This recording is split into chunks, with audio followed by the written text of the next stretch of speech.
morning, green afternoon, green evening. Hearty welcome to all our brothers and sisters across world, wherever you are in the different countries, in the different continents, in the different time zones. We extend you a very warm welcome to be yet another very powerful evening. That's a Sunday evening as far as India is concerned, but it's the early morning when we talk about United States. So all our brothers and sisters, joining us in the morning, joining us in the afternoon, joining us in the evening, and people those are in Australia and New Zealand, let them sleep and dream about research in energy industry. So our Indian diaspora, our brothers and sisters, those have gone overseas, those are working hard, they are putting in their best of efforts. What India can pick up, learn, synergize with them, that is the whole efforts which we all are putting in. So we extend a very warm welcome this evening to our distinguished speaker, Dr. Jagannathan MG. He's the Reservoir Production Management, IOR, EOR, Project Management, Well Surveillance and Distributed Sensing Experts, Texas, United States. Along with him is Professor Vivek Shankar Natarajanji, Professor of Marketing, Lamar University, Texas. We extend a very warm welcome. Vivek ji is going to chair this session, and our distinguished speaker is going to deliver the address this evening to all of us. With these words, ladies and gentlemen, my deepest concern today is India is passing through a very, very difficult times. Cases are rising, cases are alarming, situation is alarming.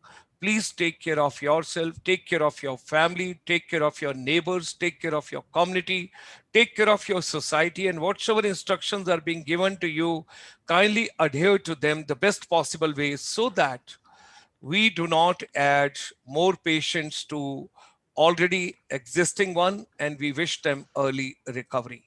With these words, ladies and gentlemen, we extend you a very warm welcome from International Chamber for Service Industry, which is since 1994 is a confluence of Indian diaspora. And the following of this effort was, in a humble way, there was a upcoming of Pravasi Bhartiya Divas in 2003. During the lockdown, thoughts processes are affected, business is affected, physical and mental health is affected, and the main part of the universe is education is also deeply affected. India always thinks for the entire world, and that's why we have sent across the vaccine wherever it was needed and urgently needed, and whatsoever India could do from its side. So Vasudhaiv Kutumbakam, India always see whole world as one family. Last year, in the thick of the pandemic, on 29th of July, the Honorable Prime Minister of India gave the new education policy, and that was on 29th of, if you recall, 29th of July 2020. So imagine the deep concern of the people. I extend a very warm welcome to Mr. Dilshan Wafa, Balkrishan ji, Pradeep Bisht ji, and Aarti ji, and Ria Rana ji, Mamta ji, Awadh Narayan Dikshit ji from Lucknow, Sakshi from Uttarakhand, Balkrishan ji from Pathankot, Vimal ji from Pauri Garhwal, and of course others, those are joining this amazing webinar they are writing. Uma Devi ji has also joined, hearty welcome. Oh, Professor Vivek Shankar Natarajan ji has also joined us. Shivani, all of you, hearty welcome. Keep posting your views.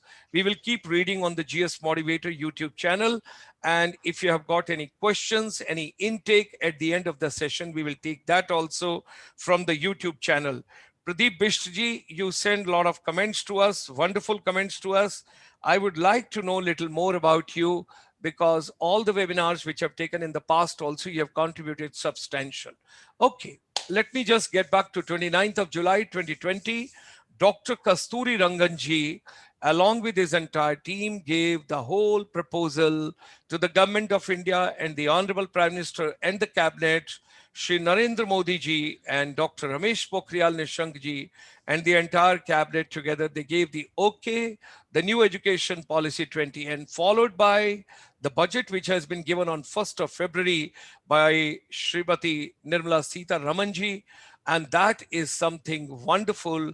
What are the key reforms in the education sector in our budget? Of course, she gave 6 verticals. And if you recall over here, something very interesting: health and well-being given the first preference, physical and financial capital and infrastructure, including development for aspirational. Then comes our education sector, human resources, human capital, then innovation, research and development, and minimum government and maximum governance. This is all the expanded form, and we are very pleased to share with all of you that we have done more than 31 webinars exclusively on 100 new scenic schools which are coming up in India in the PPP mode with the help of the non-governmental organization, private schools and state governments. If India has to become Atmanirbhar Bharat, then the startups and entrepreneurs, they have to be given the fillip, and they have to be given lots of push. Building research universities in India, very, very innovative. And when, of course, in Corona, we lost a very dear friend, Sir Ken Robinson.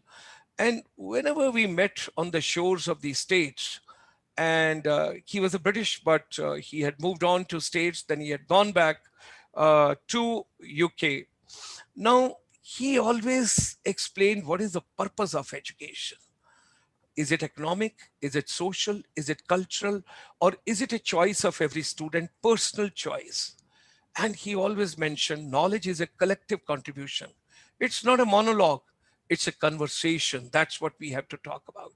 Dr. Sugata Mitra, another legend, and from the Massachusetts, Institute of Technology, when you talk about this gentleman, originally from IIT Delhi, lots of work, great work, and he had done one wonderful experiment.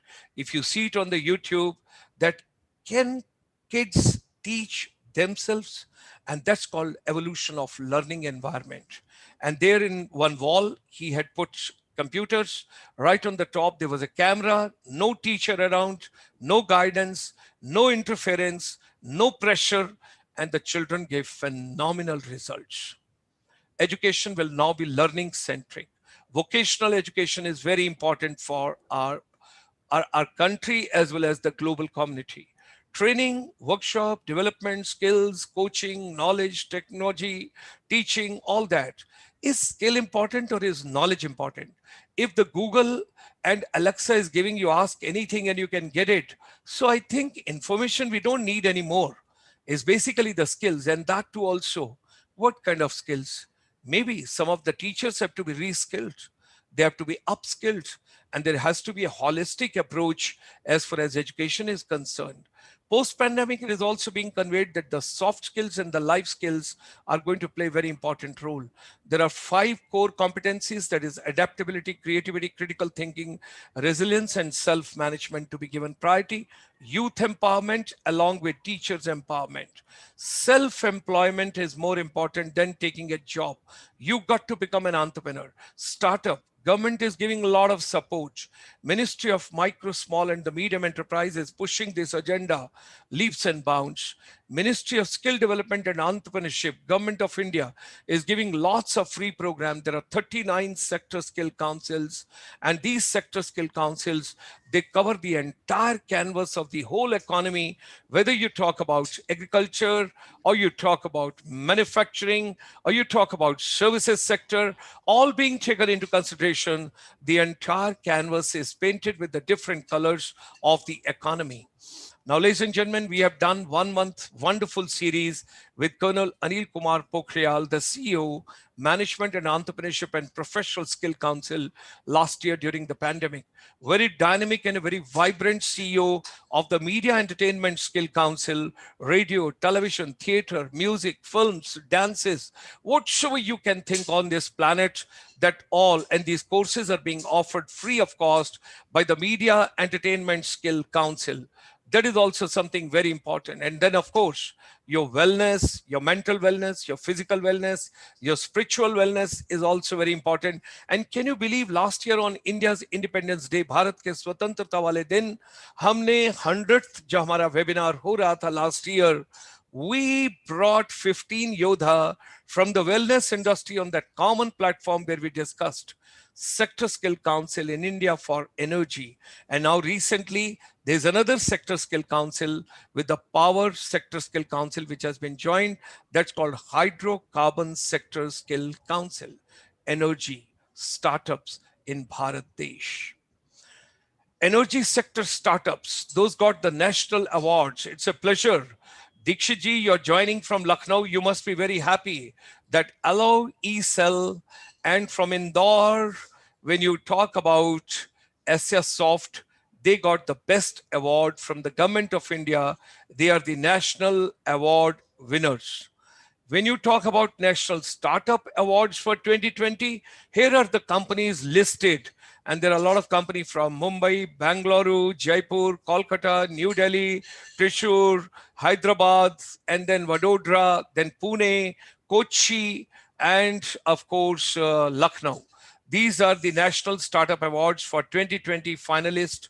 And we are proud to share with all of you that Dr. Nirmaljit Singh Kalsiji, he has taken over the most important position and he has taken the charge that is on Friday evening. Today is Sunday. Last Friday, that is the gone Friday, at 3 p.m. in the evening, he has taken the charge of the country as a chairman for the National Council for Vocational Education and Training. Ladies and gentlemen, this is the first think tank. This is the first body in India, all the sector skill councils, the NSDC, all the skill universities, all the ITIs of India, they all have come under this body, and it is going to be result oriented because we have seen Dr. Nirmaljit Singh Kalsiji working over last 25 years. What a dedicated person.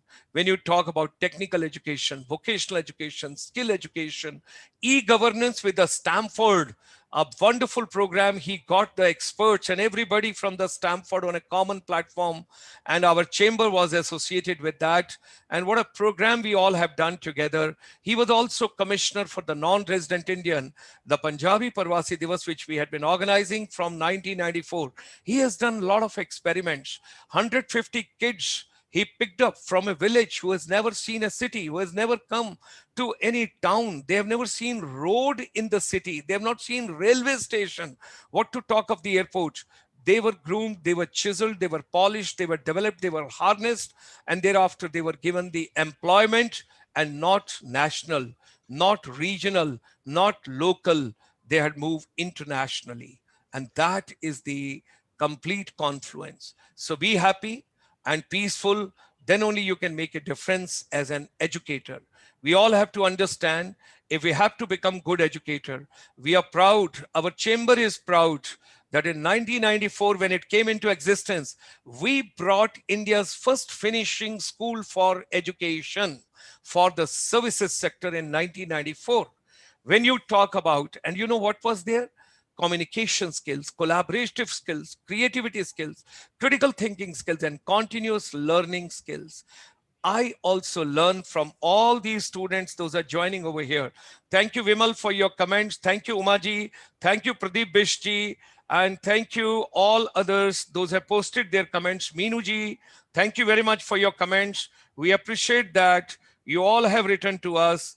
It's great, great, great honor for all of us, you joining us, posting your comments, and that's why I'm reading it out. Let the whole world know what all is being done by all of us together. Okay, so let me move on. Can you believe this is a vocational teachers training in our finishing school by the ICSI in India? This is the technology transforming education, and this is all research and skill development.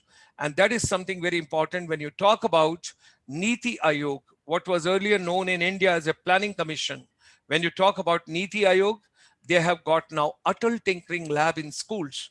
They are setting up incubation centers in colleges, universities, institutions, and our chamber is giving the help to set up finishing labs. Because from finishing school, because the corona is there, pandemic is there, you don't require a large infrastructure now physical, you require digital infrastructure. So finishing labs for the soft skill and the life skills and the technical skills we are giving. So ladies and gentlemen, learning, experience, ability, growth, training, competence and knowledge, everything blended with the skills. Our chamber has taken a pledge, 2021 teachers and youth empowerment, Atmanirbhar Bharat. All of us, we got to work in that particular direction. 12-hour beaming we have got. We started this morning at 9:30 and we finish this evening after this program. You can well imagine throughout the day, excuse me, we had a wonderful journey, 12 hours, and how many programs? Almost 6 webinars we have done since morning. Here is the complete canvas. Saturday, Sundays over busy. You see right from the top to bottom, and you have got 28 webinars by our chamber on the average. There is no Sunday or Saturday. Rather, we are more active on these 2 days. Thereby, we would like to share with all of you. Let's contribute. Tomorrow, there's a wonderful session coming up in the evening at 8 p.m. Don't forget to join us. Music in education. What is the importance of music? What does it do to our brain, to our body, to our coordination, to our leadership, to our communication? How all the subjects can be learned with the music. Tomorrow evening, 8 o'clock, we will have a special program for all of you on the same channel when we will be talking about. So during the pandemic, of course, the second wave or muted virus, whatever you want to call it, it's more dangerous. We got to be taking more precautions in India, wherever you are. But during the last year, we carried out a lot of research and synthesized. And finally, when we compiled the data, we came to know that the basic food and the basic health and the basic education and B2B is no more business to business. It is called back to basics of life. And that should be the future sustainable development. So ladies and gentlemen, whatsoever human mind can conceive and believe it can achieve. Let's come together for making education relevant.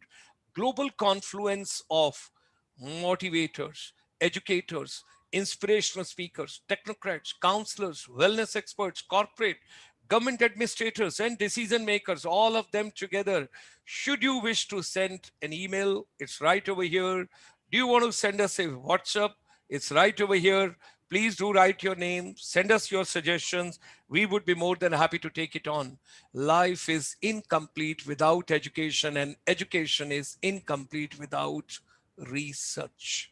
And that's why we have got very distinguished guest this evening, Dr. Jagannathan Mahadevanji, who obtained his PhD degree in chemical engineering from the University of Texas at Austin and bachelor degree from the Central Electrochemical Research Institute in India.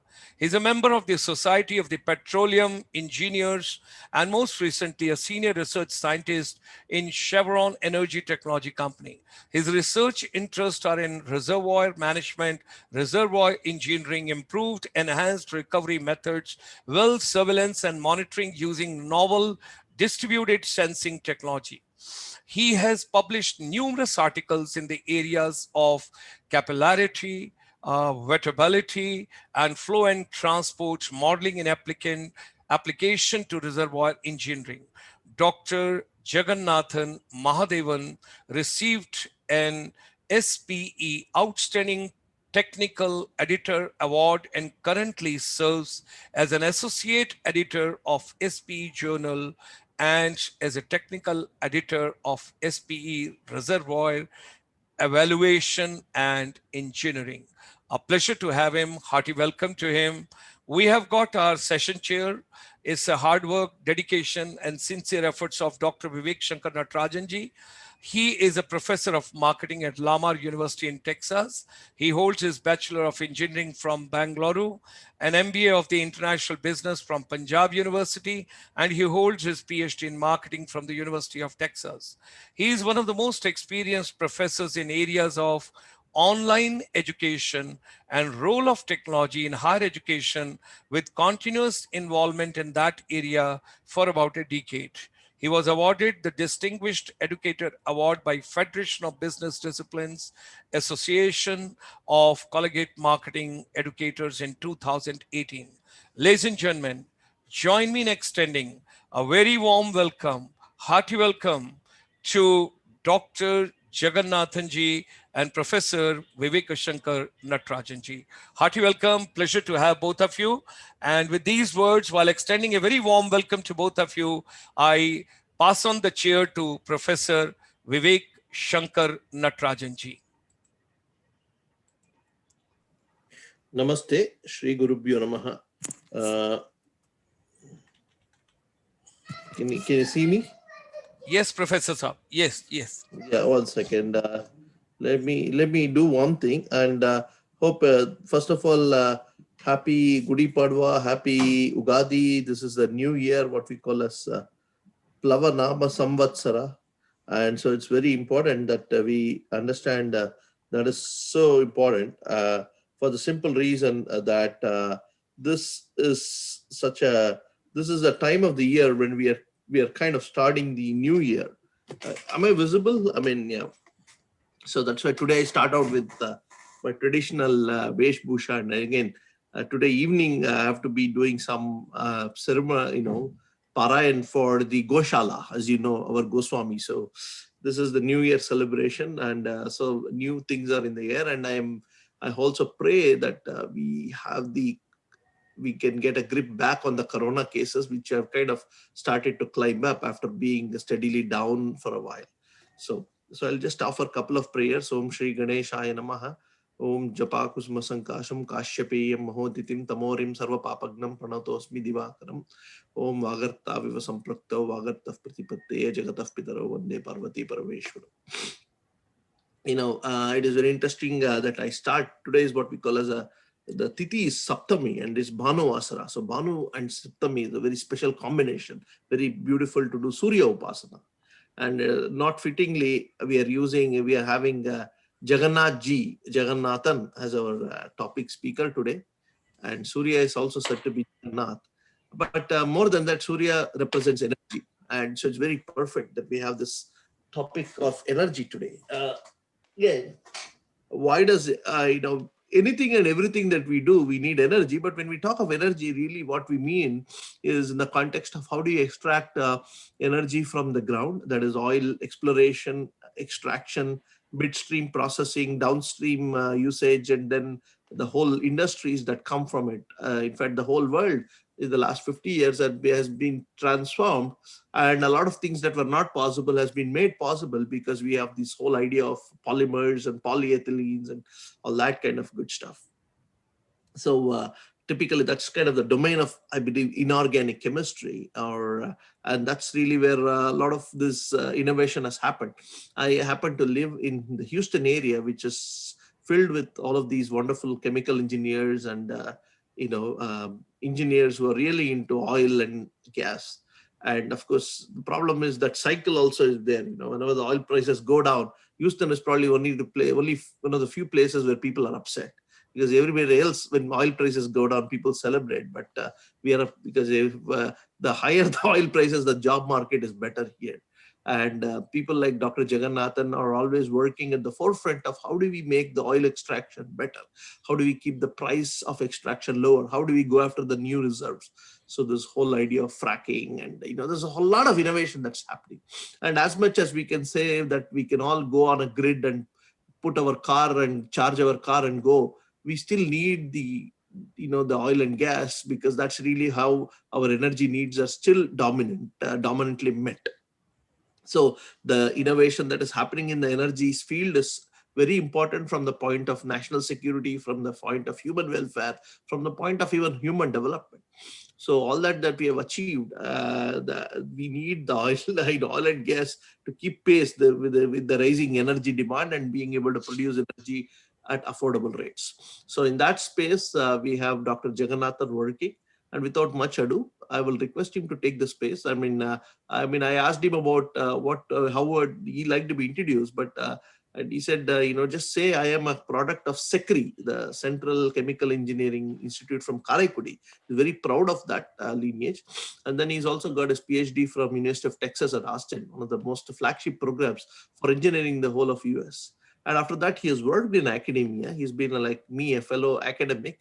He started in the University of Tulsa, but then he moved to industry because he was more impatient to get his products off the ground, and also to probably, I don't know, what was it? Was it extrinsic motivation or better paycheck? But whatever it is, he's in industry, but he's still having 1 foot in academia by also serving as a reviewer and editor for journals. And I had we have a common friend who used to say, hey, this guy Jagan is harassing me. Every week he's sending me a new paper to review. But that's how science works. Science works on the backs of all these unpaid peer reviewers, unpaid editors who really are able to advance science to the next frontier. And so I've heard that in spite of his academic job, his professional job, he still has a feat in academics.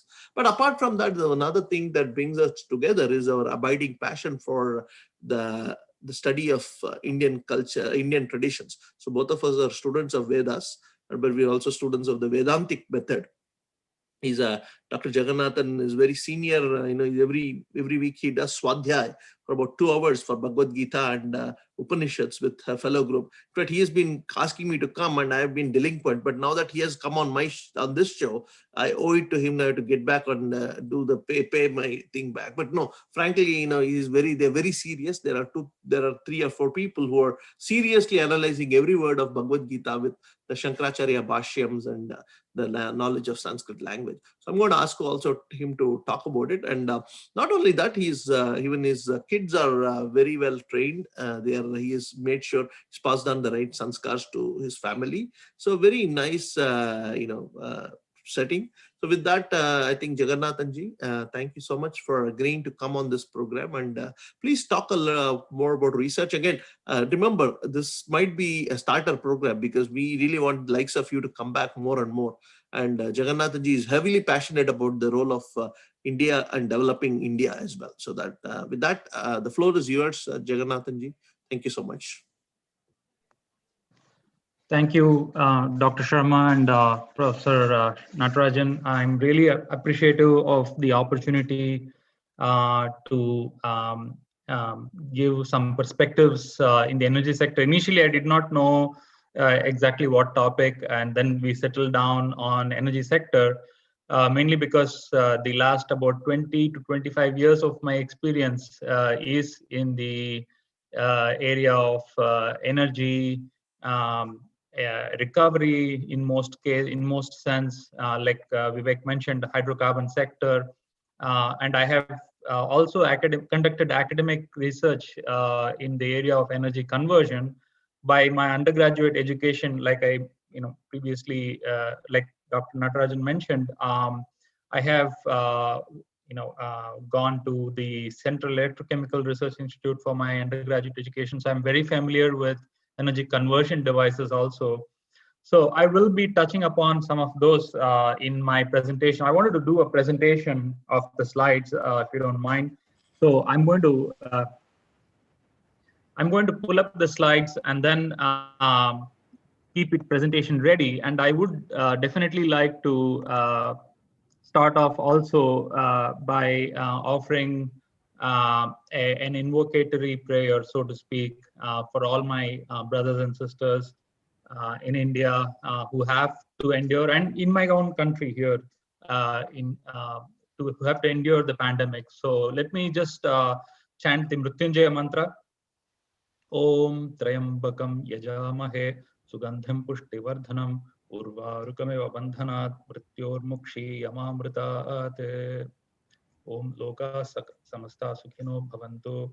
Loka Samastha Sukhino Bhavantu. Loka Samastha Sukhino Bhavantu.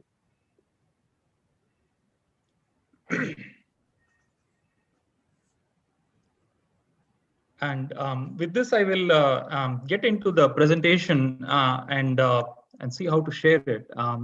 If you give me just a moment. You have got all the rights. You can share it. Okay. Yeah. Okay, I think I found it. Yes. Yeah. So please let me know if you can see my It has come. slide deck. It's there. Okay, so thank you. Very good. I'm happy to now get started.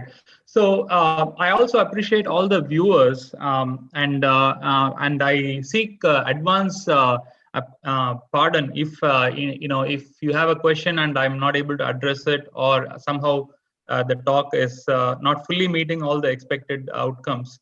So, but I will definitely attempt to clarify as much as I can in this process.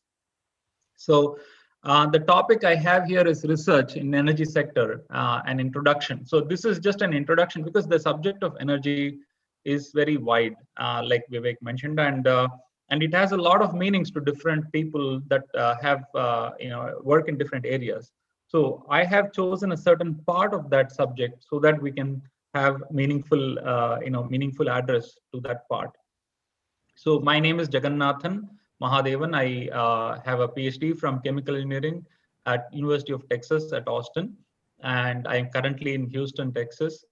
Uh, so I first acknowledge Dr. Natarajan for bringing me into the this fold, this forum, and I'm very, very grateful to Dr. Kumar, Dr. Gulshan Kumar, and ICSI for allowing me to share my thoughts and the interest, and all other contributors who have directly or indirectly allowed me to participate and share with you all my thoughts. And this has been a dream come true in some sense, because I have always had this in my mind that whatever it is that I become in X number of years, or 5 years, 10 years, 15 years, I always wanted to come and do something for my country of origin, which is India.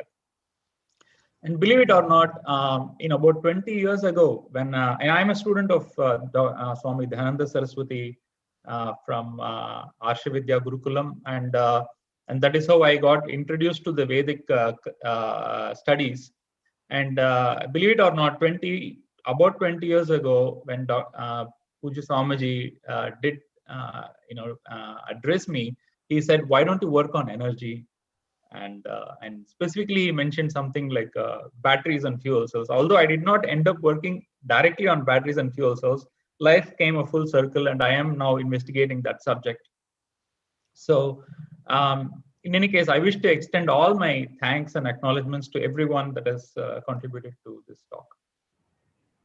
So about myself. So I have predominantly worked on energy recovery, so to speak, and I'll come to that in a few slides from now. So that means hydrocarbon recovery in this case. And I have been a part of Society of Petroleum Engineers since 1999. I've been a member of them, with them.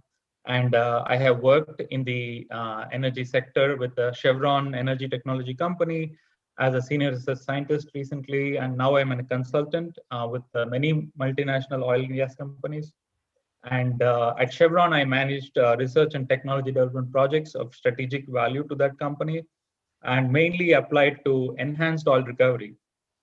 So, and I'll explain how this, in a very brief sense, I'll explain what this means, what enhanced oil recovery means, and how oil and gas is recovered. Very brief sense.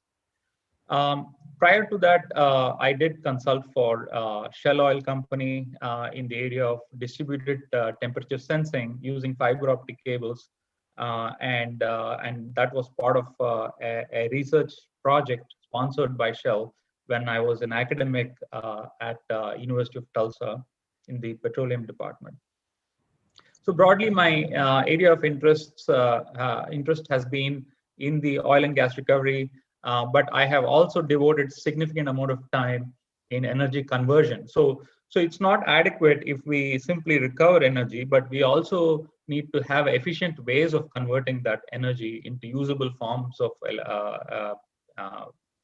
energy, such as electric power, for instance.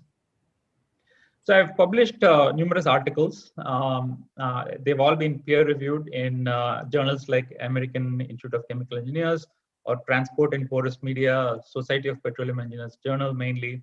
And I have served as technical editor and reviewer for the SPE, or Society of Petroleum Engineers Journal, in the last almost 15 years, 10 to 15 years now. And I got my degrees from University of Texas at Austin here. I must thank my advisors who have all been National Academy of Engineers, Dr. Mukul Sharma at the University of Texas, who was my dissertation supervisor, and Dr. Larry Lake from University of Texas also, and Dr. Yanis Yortsos from University of Southern California, who have mentored me through my research career. And I mention this because I am still today, even after 10 to 15 years of being with them, I still carry their mentoring or teaching in terms of research and research methods, so to speak. So learning perspectives, I just wanted to give a very brief overview of what drives learning. So curiosity about our environment, curiosity about ourselves, and curiosity to know drives learning.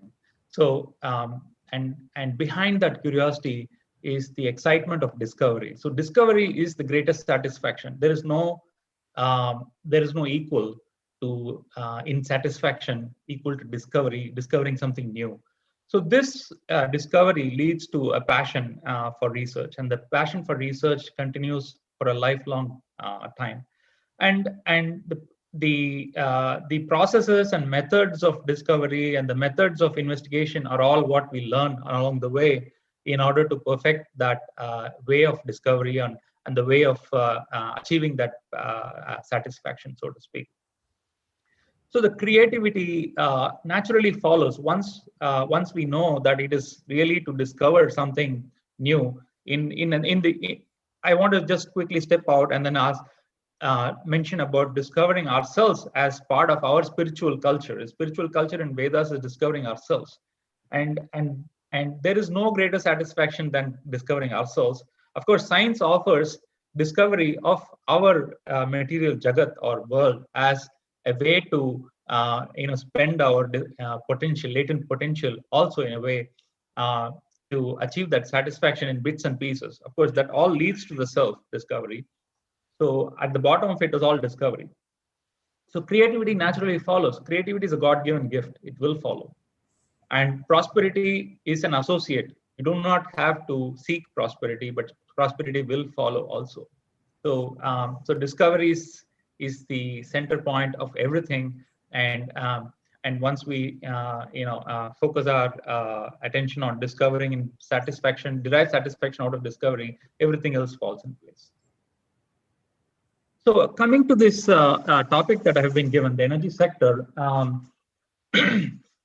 the energy sector has a wide meaning to many professionals who would consider each part of that energy sector as as the main core of their problem that they are working on. But for this particular talk, I will just focus on energy sources and conversion as applied to transportation. So the transportation energy is one of the main drivers of economy, so to speak, people moving from place to place and being able to provide that ability to move from place to place in an economic fashion, and that allows the society to improve economically also. So there are many energy sources we could consider that comes to our mind commonly, right? So that is one is hydrocarbons, of course, and that includes oil, natural gas, and all the associated refined products, for example, diesel and so on. So the next one comes along the hydrogen. So hydrogen is not a naturally occurring substance. So therefore, it is an energy source or is a fuel, but it's not a naturally derived substance. So it has to be produced. So I'll talk about that in a few minutes. Then comes solar. Solar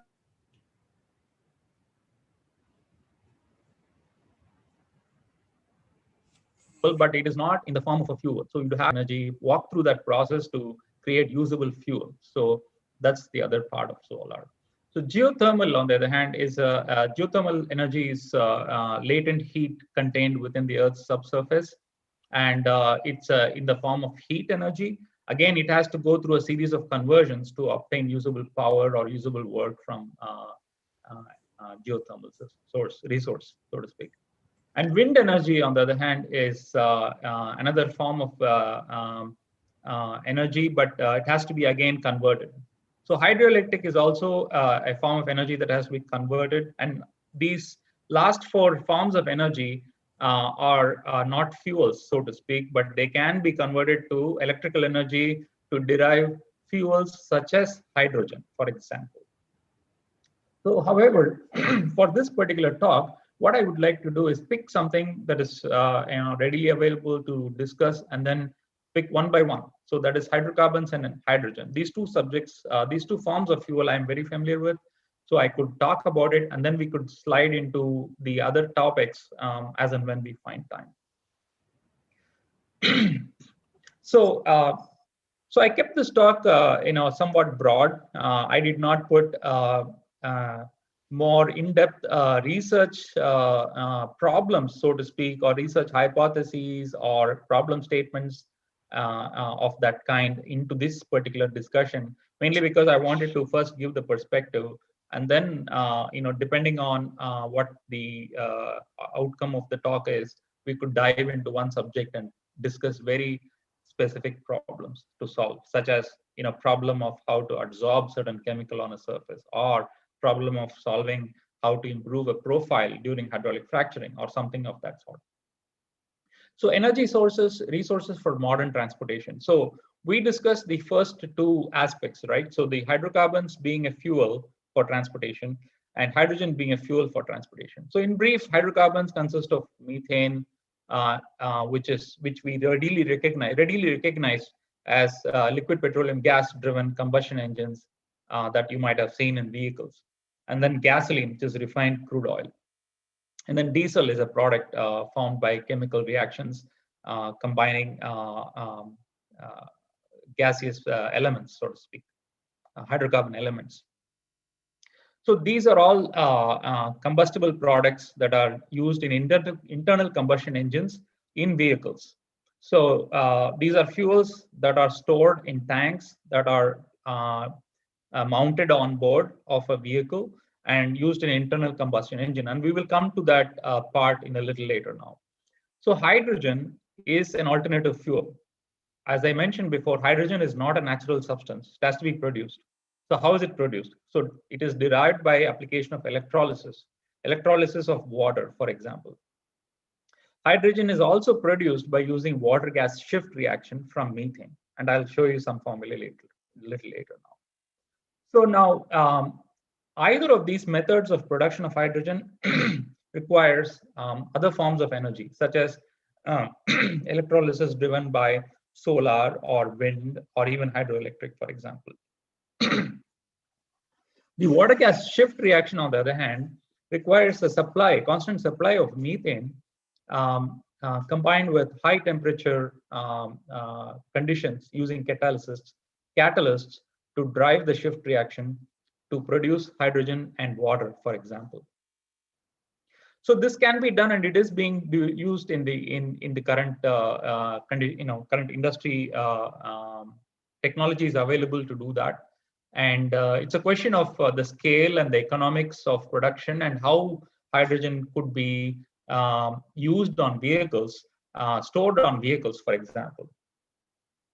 So now we have with us two forms of fuel. One is hydrogen, which is free from hydrocarbons or carbon, so to speak, and then the other one is hydrocarbon, which is again used in combustion. Both are used in some form of oxidation reaction. So hydrocarbons have to be oxidized or combusted to produce usable form of work, as well as hydrogen. So in going from these energy dense fuels to usable work in transportation, one has to use some form of energy conversion device. So we have two choices of energy conversion devices, and I'll come to that a little later. So first, let's look at hydrocarbon resources. So I just put in a very brief overview of what it means to what is oil and gas and how are they recovered. So oil and gas are naturally formed hydrocarbon chemicals that are recovered from deep subsurface rock formation. So I just put in a schematic here showing a wellhead on the surface of Earth with a well being drilled all the way down to certain sedimentary rock formations. So I mean, I want to be specific here. So oil and gas accumulations are always found in sedimentary rock formations and not any other type of rock formations. And sedimentary rock formations are limited within the Earth's crust. And I'll just describe briefly what kind of locations these sedimentary rocks can be found within the Earth's crust. So the point is that the distance between the wellhead and these rock formations could be anywhere between 3,000 to 6,000 feet to all the way up to 15 to 20,000 feet deep. So the wells have to be drilled all the way down to the accumulations of oil which are trapped, as I show in the schematic. I don't know if you can see the mouse pointer. Otherwise, I can just see if there is a way to find a pointer on the Zoom video here. So in any case, what I want to draw your attention to the trapped oil in the schematic I show here, which I have marked as oil here. So essentially, the trap is one of the many kinds of traps where oil is held within the formation, which is limiting the oil from seeping up to the surface of the earth. So although it is a natural resource available in large quantities, and having experience, and I have worked with many different fields in the world at this point in my career, and I can confidently say that we are not running out of oil anytime soon, oil and gas, so to speak. So it's not the resource constraint that's a problem, but it is the recovery part of it. So you'd have to drill a very deep well, and you'd have to take into account the environmental aspects of drilling such wells, as well as after having produced with these oil and gas, consumption of oil and gas leads to the so-called carbon dioxide emissions through various combustion processes, including the transportation, and that's something we have to deal with. So I just drew a brief schematic here of the Earth's crust here, and I want to show the picture here from the link. I hope the link will show up here, but if not, I can. So I just I'm going to this link on USGS website. If you don't see it, please let me know. So this schematic shows the cutout of the Earth's crust and the center of the Earth, so to speak, 378 kilometers. And the Earth's crust is limited to only about 0 to 100 kilometers. And very often, the oil and gas accumulations are found on basins along the shoreline of oceans and the land continents. And that is limited to 0 to 30 kilometers thick of the crust. So we are on the very, very thin crust at the surface of the Earth where these oil and gas accumulations are found. So coming back to the presentation, and within the crust, we are only limited to the sedimentary rocks within the first 30 kilometers. So usually the exploration companies identify these accumulations using seismic programs and seismic surveys, and locate the oil and gas, and then drill exploratory wells, and then once the exploratory wells are drilled, conduct well tests, which are basically mathematical models that we use to predict the extent of the reservoir and find out the accumulation extent, and then decide to invest further money into developing the field. And that's a large subject in itself. So it's a very capital intensive industry, oil and gas industry. And once you find the oil and gas, then the production continues for many years. So the recovery of the fuels keep continuing for a long time, and you have to drill more wells to produce more and more of the oil and gas. So for a brief perspective of what it really means to recover oil and gas from rock formations, I just want to show a sedimentary rock type here. I show a picture of a Berea sandstone, which is a very similar rock to rocks that really contain oil and gas in the subsurface. So here I'm showing a drop of water sitting on a barrier rock sand surface. And for perspective, the pore sizes are not obviously visible here, but you can imagine how small these pore sizes are. And within these small pore sizes, you would have these accumulation of oil and gas, and we have to recover these oil and gas from these pore spaces. But believe it or not, these rocks are quite porous. That means this particular rock, for example, has about 25% porosity. That means the bulk volume you see, 1/4 of that volume is space, empty space that is occupied by the fluids. It could be water, oil, and gas all together. And some fraction of that space, pore space, of the 1/4 of this bulk volume is the hydrocarbon fluid. And that could be significant. And I'm going to show an example calculation here. Suppose you have a kilometer by kilometer formation, which is 100-meter thick. What kind of oil will it hold, right? So that's a question. So you could easily come up with a bulk volume calculation, and that comes out to about 30 million meter cube. If you consider that this rock formation of, or this slab of rock, for example, is about 10% porosity, then you could come up with an oil and gas volume of about 11.3 million barrels in a 1 kilometer by 1 kilometer area, assuming that you have, a small fraction, 60% gas saturation or 60% oil saturation, for example. So now this 11 million barrels, you can imagine how it compares. So the world, we consume about 90 million barrels per day. Every day, the world consumes 90 million barrels of crude oil in terms of transportation fuel and so on and so forth, everything included, all over the world. And this 1 kilometer by 1 kilometer slab of rock, imaginary rock, so to speak, has 11 million barrels. So, and you can imagine, and this is only a 30-meter thick slab. So when oil and gas companies drill and recover oil, they access many hundreds of meters of thick of rock, spanning over many thousands of square miles put together, all of them together. So there's quite a bit of resource that keeps on, that these companies keep developing all the time. So the availability of oil and gas is not in question. The recovery is, of course, the recovery efficiency is in question.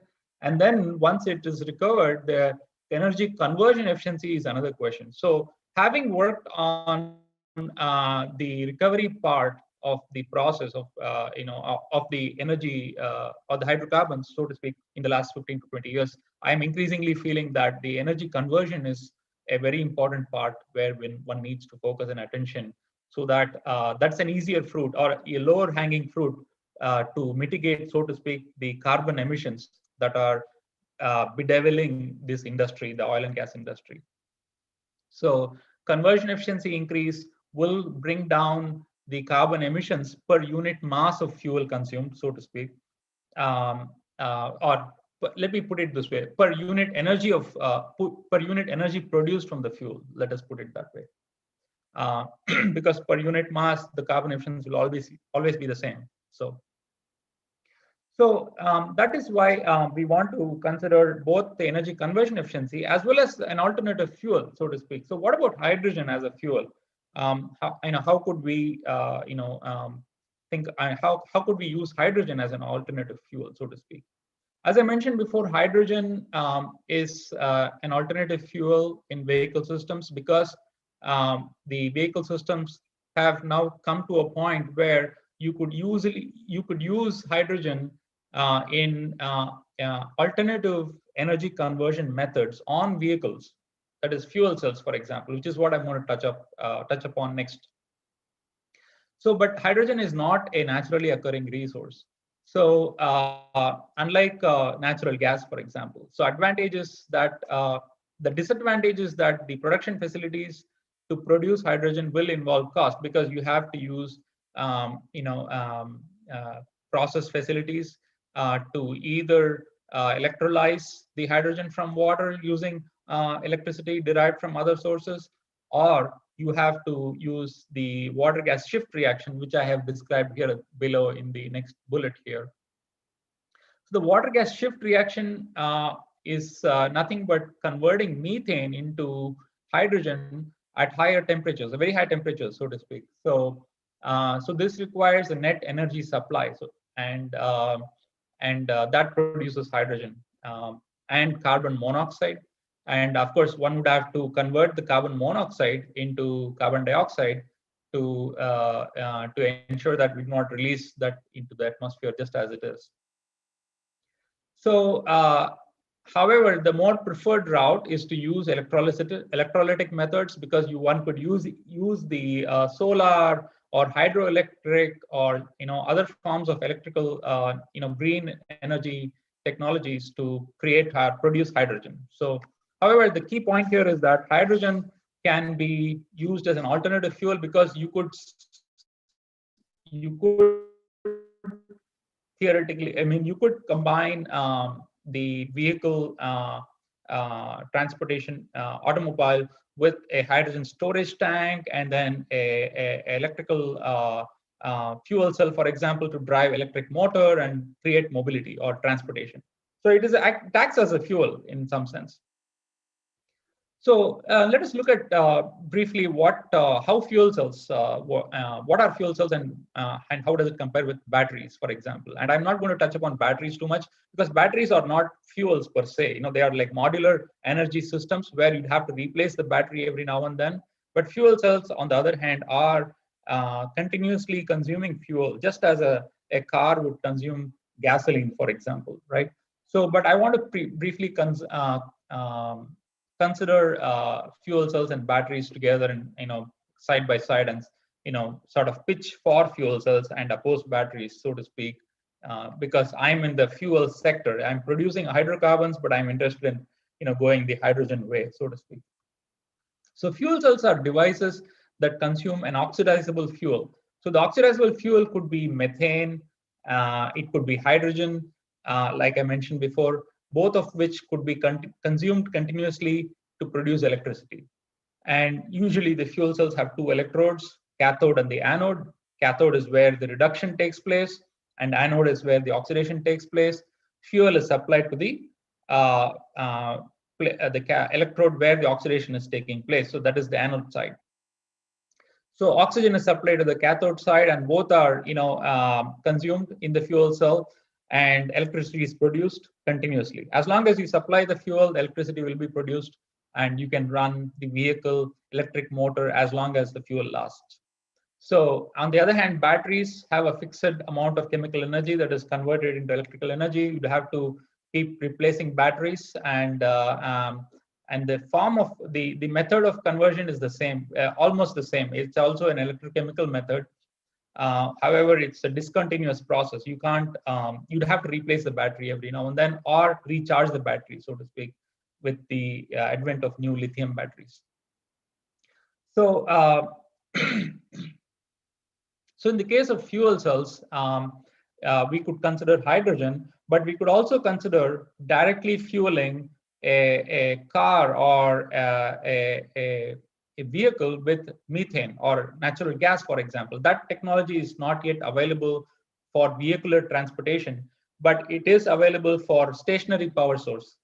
So, but I want to briefly look at the hydrogen and hydrocarbon as fuels. I want to quickly draw your attention to the amount of energy that is contained within each type of fuel. So the first is methane. So why do I look at this? Why am I looking at the amount of energy contained within each one of these fuel sources? Because we want to justify, using hydrogen as a fuel, alternative fuel, in the case of vehicles. So with some analysis of the enthalpy of formation, we can come to a conclusion that the energy per kilogram of methane available is 50 megajoules. Whereas with hydrogen, it's 120 megajoules of energy per kilogram of hydrogen. So now, why aren't we already using hydrogen when you have so much energy density per unit mass of hydrogen that is available? So we could run our cars or motorbikes or whatever it is much longer and longer distances. So why aren't we using hydrogen? So the problem lies with high compression that is required to keep hydrogen compressed, because it has a very, very low boiling point of only 20 Kelvin. So now compression costs and storage is where the opportunity for research is in terms of hydrogen. So with respect to methane as a vehicular fuel in fuel cells. I'll come to that in a minute here now. So why can't we use directly methane in our vehicles? We are doing that in some sense, but the conversion factor or conversion efficiency of methane from even this 50 megajoules of energy per kilogram to usable work, or work to improve transportation or create transportation, is very less. The internal combustion engines are very inefficient in converting the energy. So that is the other opportunity for research for internal combustion engines, or even fuel cells operating on natural gas for vehicular applications. So now let's compare the fuel cells and internal combustion engines. I have here, two links here, that show where I got some of this information from. So I want to briefly check on time here. If you can advise me how long it is, I still have, that will be very good. Second, Dr. Kumar. Please go on. How much time do you require? I think I may require only about 10 to 15 minutes more. Sure, please go ahead. Thank you very much. And I will be happy to address any questions that come along. I was told that there may be some questions, so I will be very happy to take those questions either. Yes, yeah, I'm seeing some good comments also, so it's all going very well. So a lot of people will also like to know a little bit about clean energy. So if we can weave that into the narrative, it would be good. Okay, I will definitely look into, talk about that also. So very good. So I just want to quickly show the comparative, very brief comparison, right? So energy efficiency comparison between the fuel cells and the IC engines that are mounted on vehicles. So vehicles that we have today, many of them, most of them actually, leaving aside the hybrid electric cars or even the electric cars. So these two types of vehicles excluded, most of the cars and vehicular systems we drive today are based on IC engines. They have combustion engines, and in some cases turbines. Aircraft engines are turbines basically. And all of the combustion engines that we have today are very inefficient in converting fuel to energy. So only 12 to 30% of the available energy in the fuel goes into mobilizing the car or whatever it is that we are driving. The rest is lost simply due to engine inefficiency. This inefficiency is mainly due to the engine, and not even due to the not even a large part of it is engine inefficiency, let us say, and it's about 70% of the engine losses. 70% of the total losses is accountable to the engine losses, right? So now if you replace the engine with a more efficient energy conversion device, then you gain a lot. So because only 30% of the losses is really due to friction losses or other types of losses, but 70% is due to the engine.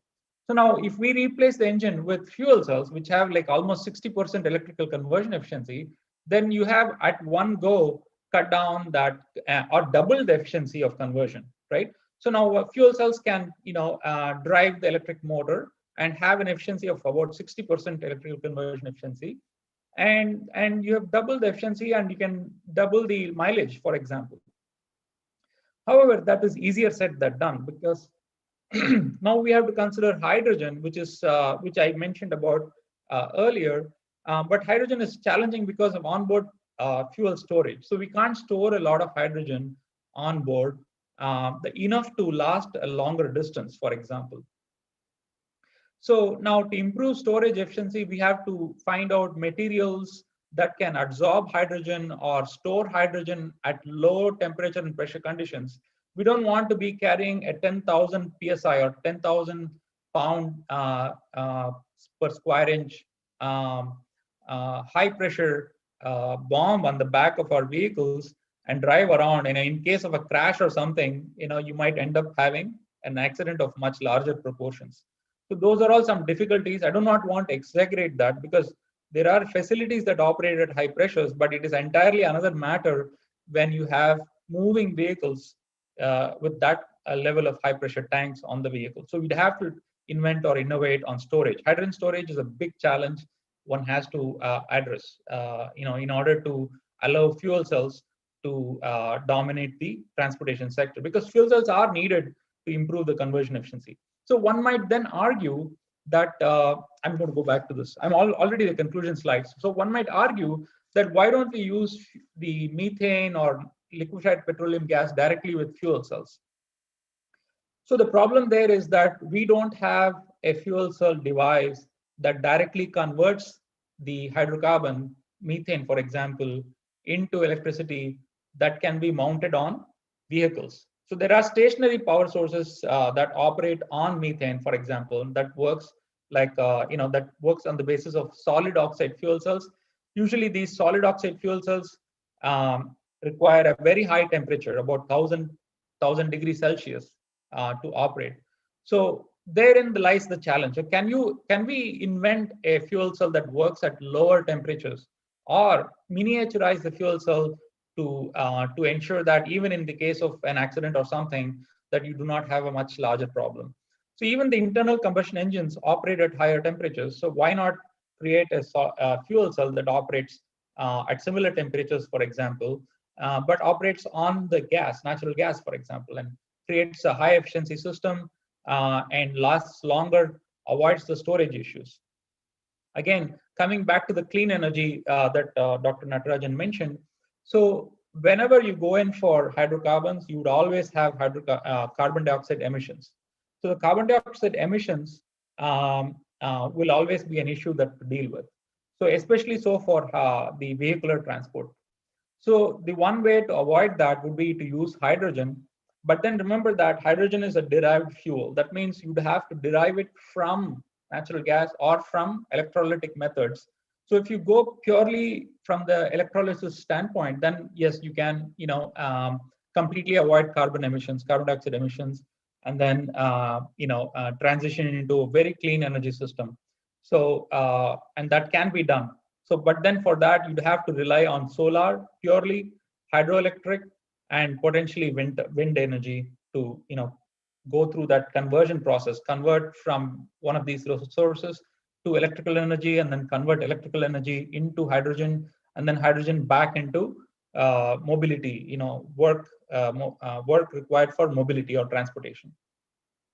So use of hydrogen is not new, for mobility is not new. For example, space applications, hydrogen is the preferred choice of fuel. So it's not a new technology, but it has to be adapted to the transportation sector.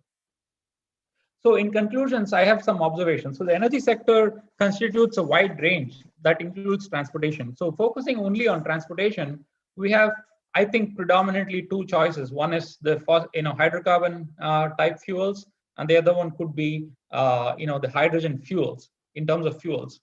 So these fuels are, the hydrocarbon fuels are usually used in internal combustion engines.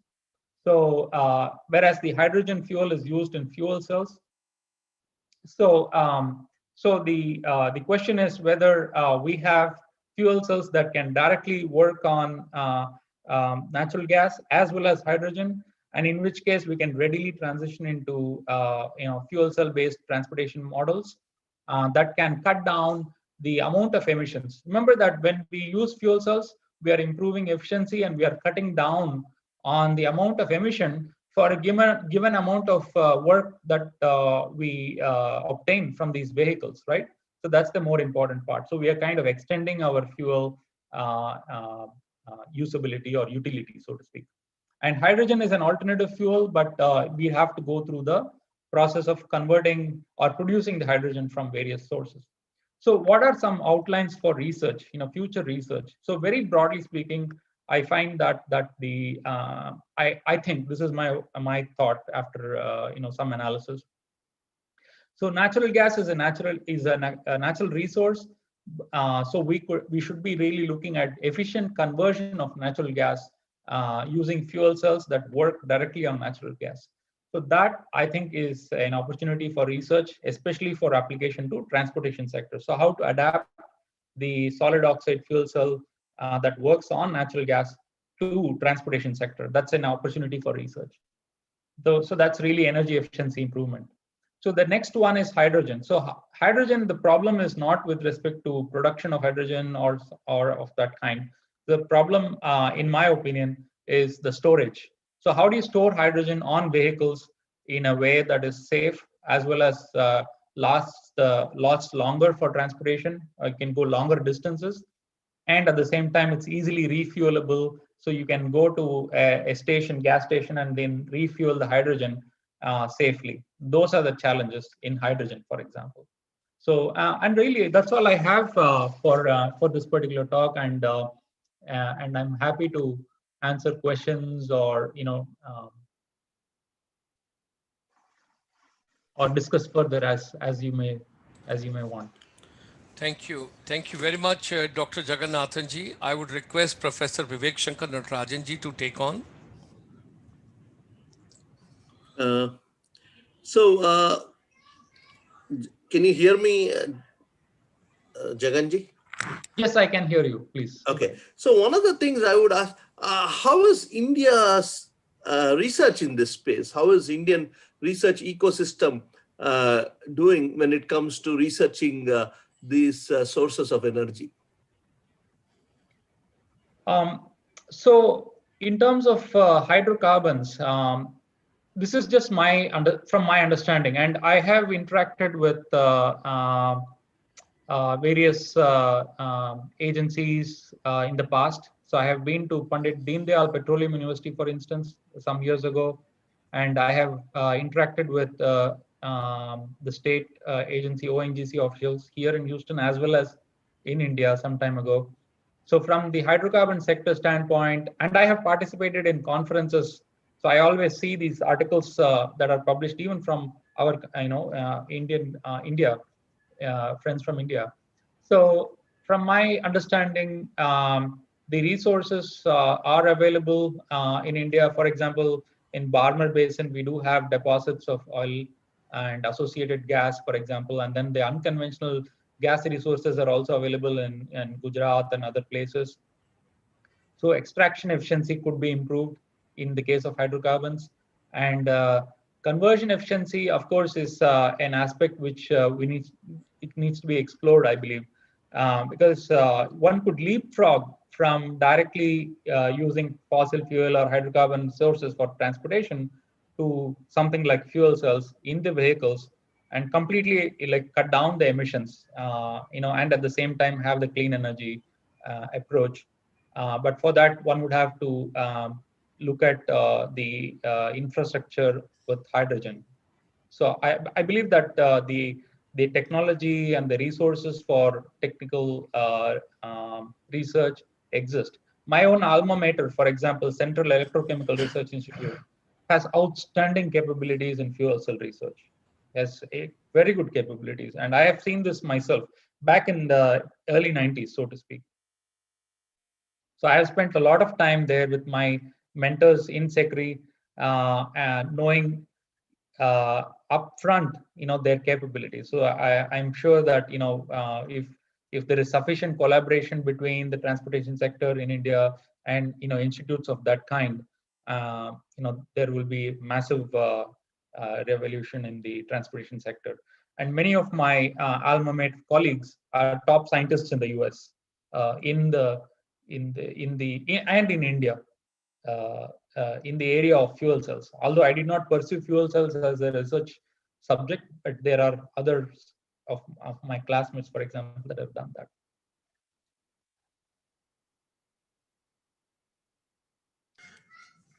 When we talk about sustainability, we talk about recycling, reuse, and re-engineer, all that in the order.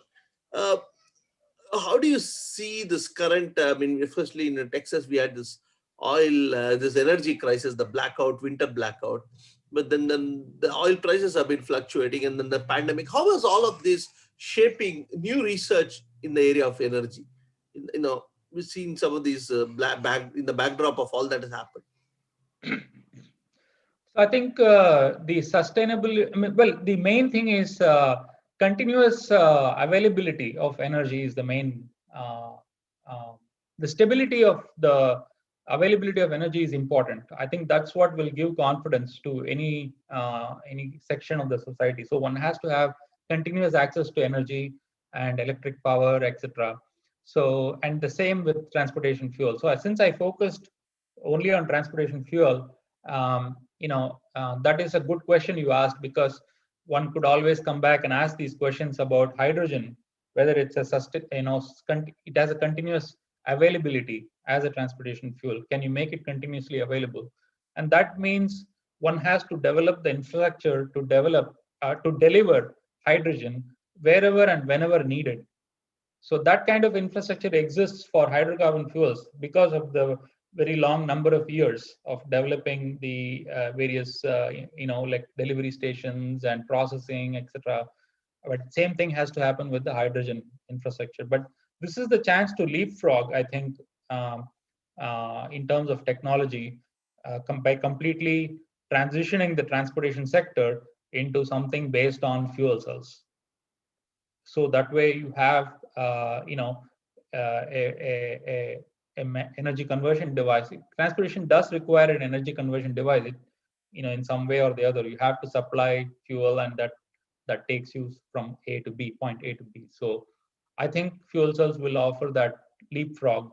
And whenever the hydrogen infrastructure is ready, then the transition is complete. In the meanwhile, if the fuel cells will offer a very, very good, intermediate step for that transitioning or leapfrogging, so to speak.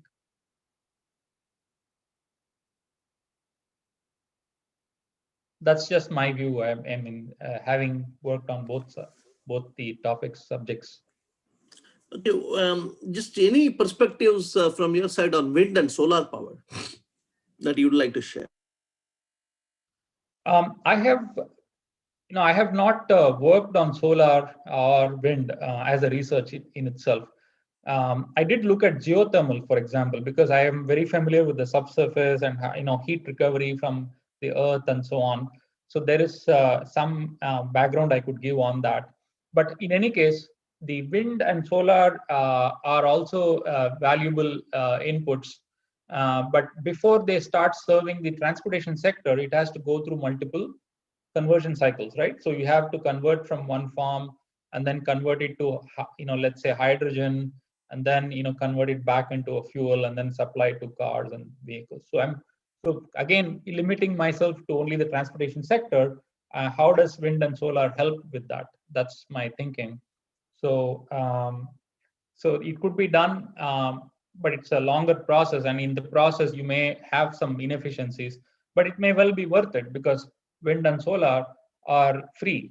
I mean, in the sense that you can derive solar energy without a loss in like availability. And same with the wind, right? So you'd have to harness these two potentials, and they will not run out of their availability at all. I hope that addresses. Once I heard you make one statement. You said we are not in any risk of running out of petrol or gas, in the US context, or energy. What makes you say that conjecture, and how will the role of all this environmental activism, how will that shape the cost of being able to get the energy in a cost effective way? How is that going to play a role? Well, see, I think the reason I mentioned that is because of the fact that the reserves are there. So there are reserves of oil and gas, and of course, there is every oil field, when it is discovered, there will be some driving down of the availability of the reserves, but the percentage of recovery in every oil field is maximum of 20 to 30% of what is originally available. So sometimes this number goes up in formations, rock formations that have very favorable properties, but in other systems, the recovery is on the fractions of a tenth of maybe less than 10%. So that's what makes me say that the availability of these resources also are not of concern. But as you mentioned, there is an environmental consideration to limit the carbon dioxide emissions. And we have, we have historically, back, I'm going to slide back into, our tradition and culture and Indian culture and Indian tradition, that we have a practice of efficiently doing our work, and everybody does that. I'm not saying nobody else does that, but we do have that as a practice and a tradition, and that if we leverage that, and that brings us into the efficiency part. So converting an energy source efficiently is something that we should pursue as an extension of our own value system, so to speak. So and by that process, we definitely will be mitigating a lot of this carbon emissions, so to speak. And of course, going into the hydrogen as an alternative energy, alternative fuel, is an intensive process. It's a chemically intensive process. You have to produce hydrogen from one of these methods I mentioned. So that's why the conversion efficiency seems to be, conversion improvement seems to be a lower hanging fruit, at least to me. So.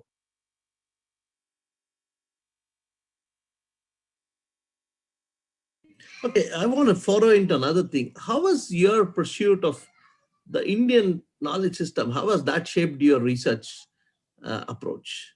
Has it, I mean, do you have any commonality? How does that help with your insights?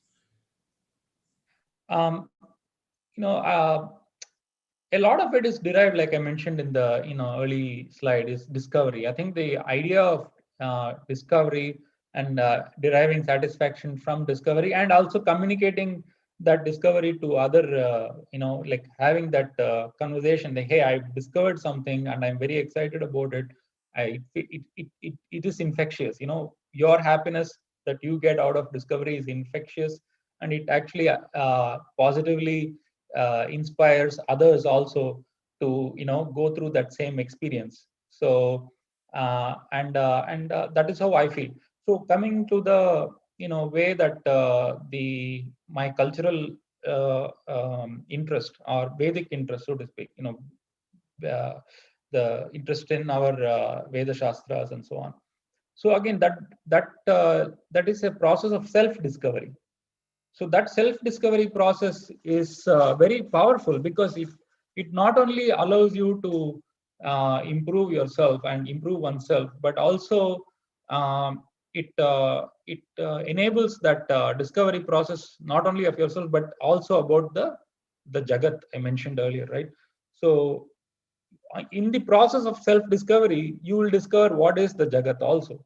So in some way, then you can properly place the external world, and that's even now I'm learning about it, but at least it has helped me place both the world and myself in the proper perspective. And the Gita Shastra is one of the ideal textbooks. I would say it has so much so much direct meaning that allows us to lead our life in terms of both the Vyavahara level as well as from the perspective of knowledge level. So, Jnana, that is. Any final comments in conclusion, especially, if you want to talk a little bit about the new education policy, because I think you and I, all of us grew up in the previous education policy, and I'm sure you must have had thoughts about, hey, maybe we should have done things differently. So looking at the new education policy, do you want to some insights that you think might be worth?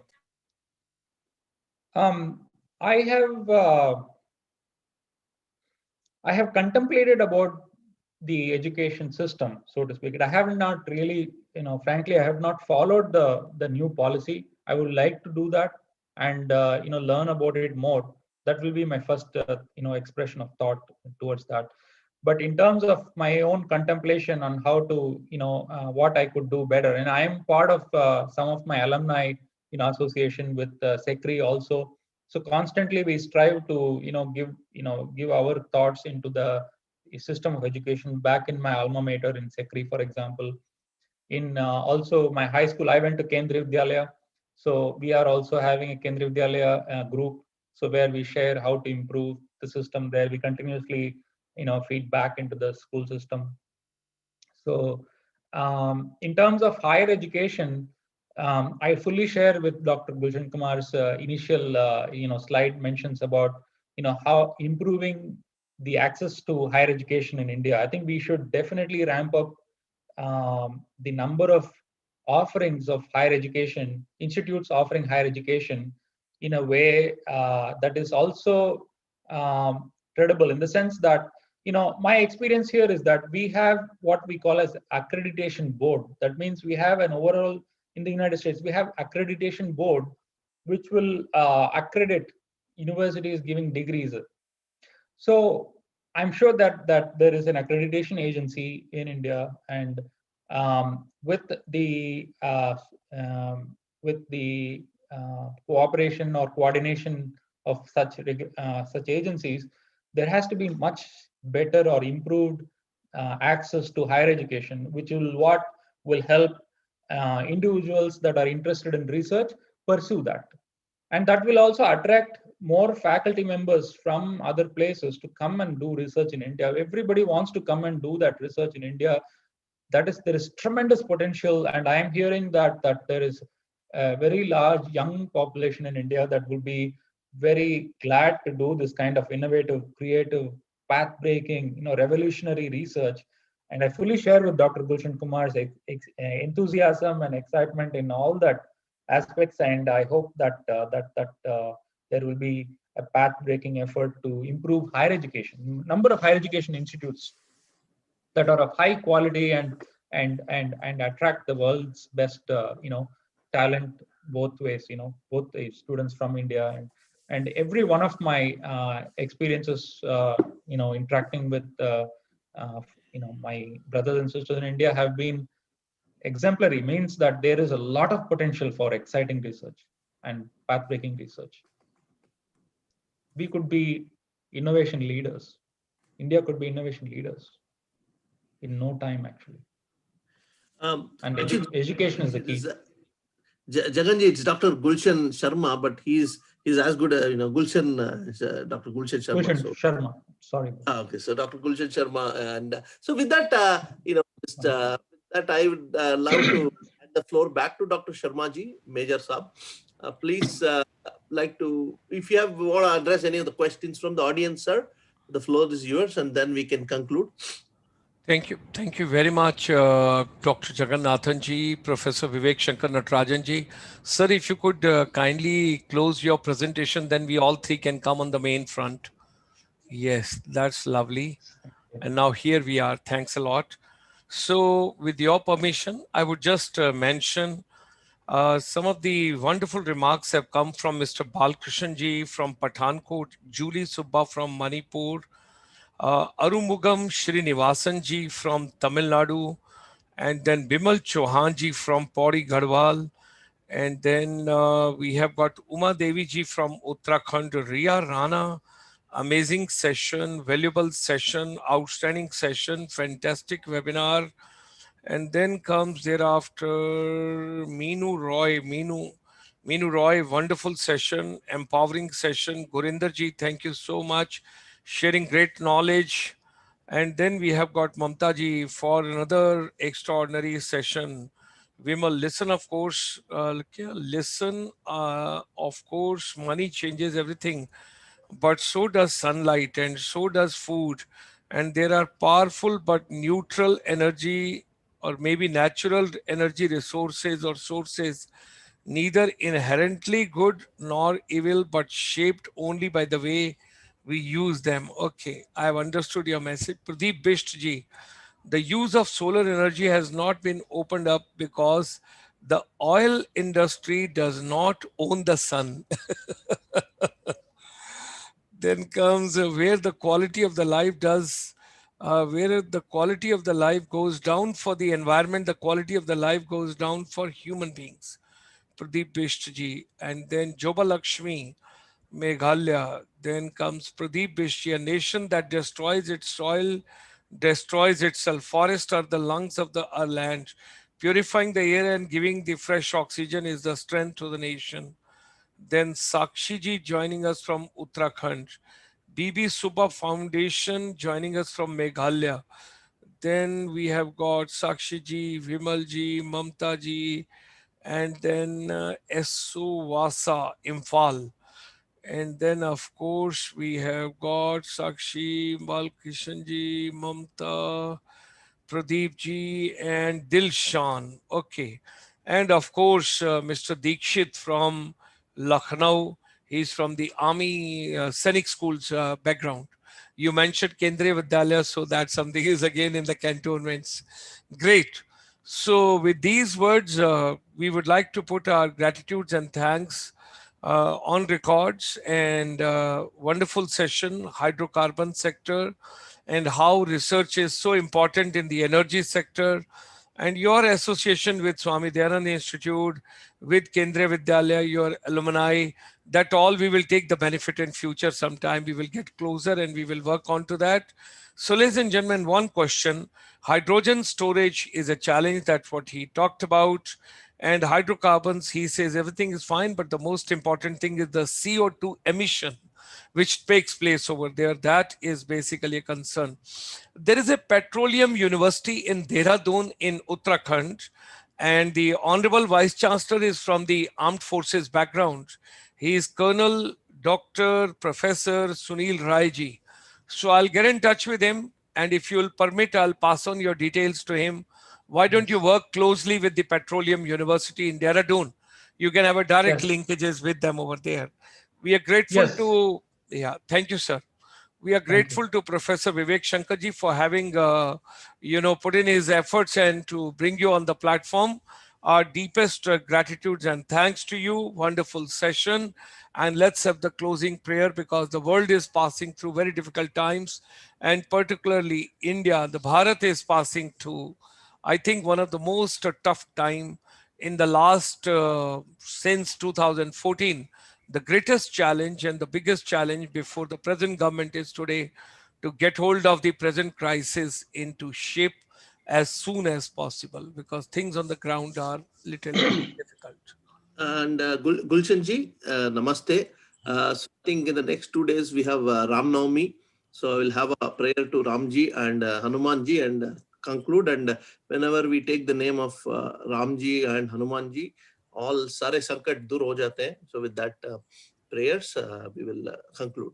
Om Namostu Ram Lakshmanaaya Devyai cha Tasmai Janakatmajayai Namostu Rudra Yama Nilebhya Namostu Chandrarka Marut Ganebhya. This is chanted by Hanumanji in Sundar Kandam in Valmiki Ramayana. And Buddhir Balam Yashodhairyam Nirbhayatva Marogatam Ajadyam Vakpatutvam cha Hanumat Smaranad Bhavet. This is basically saying whenever you think of Hanumanji, sare, all the bad things disappear and only good things will happen. So Jai Shri Ram, wishing everybody a happy Ram Navami, and may with the blessings of Ramji and Hanumanji and Sara Pura Ram Parivar, let us hope that the Asura, the Ravan called Corona, is defeated by the Ram Bad. So Jai Shri Ram. Thank you. Thank you. Thank you very much. Thank you very much, Dr. Jagannathan ji. Thank you very much, Thank Professor you. Vivek Shankar ji. And thank you very much, the wonderful audience, those that joined over here today from different parts, different places. Kindly stay safe. Take care of your